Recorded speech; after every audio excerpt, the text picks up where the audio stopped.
Hello my beautiful looking people, this is Azza from Succeed with Az, and today I'm going to be talking about Viktor Frankl's book, Man's Search for Meaning.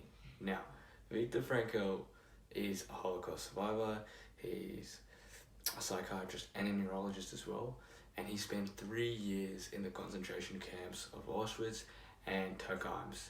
Now, the common reasons of death from these camps, these concentration camps, are hunger, illnesses, and extremely horrible living conditions. Yet, Viktor Frankl was still managed to find meaning in all of this.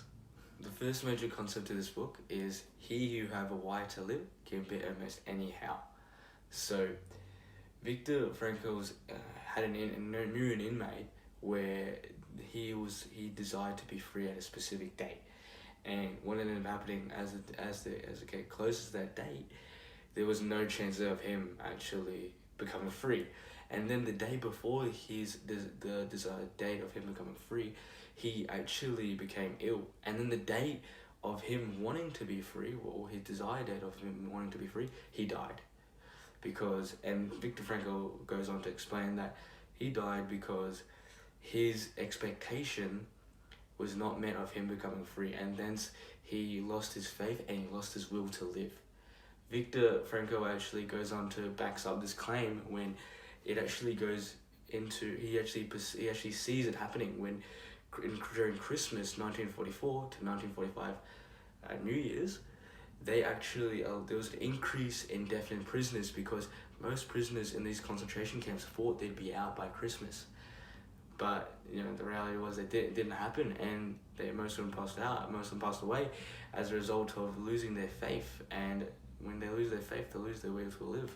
And the key takeaway is that you have to have a strong why, a strong purpose, a strong mission that's going to get you through the tough times, that's going to propel you forward and handle any struggle that comes your way, or else you just end up perishing.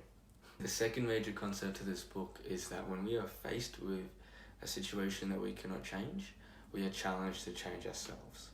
So, whenever you're facing a current situation where you cannot change the current circumstances, you have to look deeper into yourself to be able to learn to cope and push past this current situation, these current circumstances. And when you think about all the prisoners in the concentration camps, they could not change the circumstances that they were in. They could not. But they could change the way they thought, and they could change the way they behaved, and that would enable them to actually deal with the circumstances as they faced. And a perfect example of that would be Viktor Frankl when he was going through a horrible experience where he was forced by the Nazi soldiers to pick up these rocks across this icy road, these icy rocks. So his feet are so cold, freezing, and in the rain as well, and the muddy puddles. So just imagine that in such disgusting conditions he has to work through it, and being forced to do that.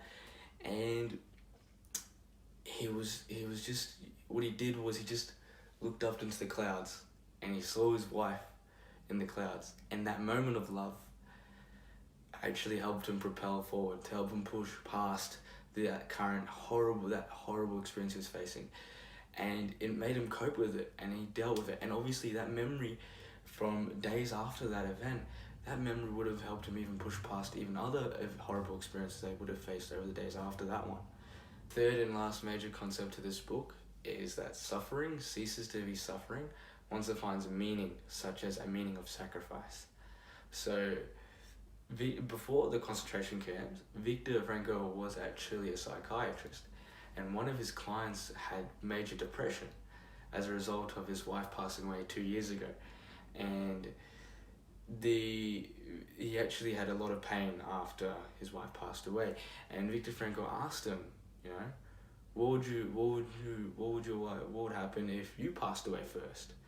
And his client actually responded back in saying, my wife would have endured so much pain, so much suffering if I passed away first. And then Viktor Frankl responded back to him saying, exactly, you have spared your wife from all that pain and suffering. What Viktor Frankl actually got him to do was he got him to see meaning in his suffering, got him to see meaning in his pain. And that's what this entire book is about. It's about Viktor explaining him finding meaning in all the pain, all the suffering he endured in these concentration camps. Not just himself, but the prisoners themselves, all the other prisoners as well. A perfect example would be actually all the horrible experiences Viktor Frankl actually endured during these concentration camps. He would actually visualize himself doing future lectures at a university, describing his current circumstances and his current situations. And what that made him actually do was, that made him see every situation he was enduring, every situation he was undergoing, as a learning experience, something that he was going to be able to explain at a future lecture. Okay guys, so that is it.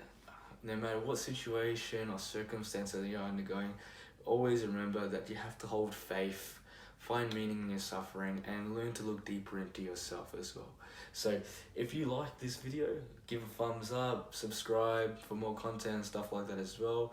Otherwise, follow me on Snapchat. It'll be on my description thing. It's azar.m, so I'll put it all in there. But anyway, have a good day. Take care, people.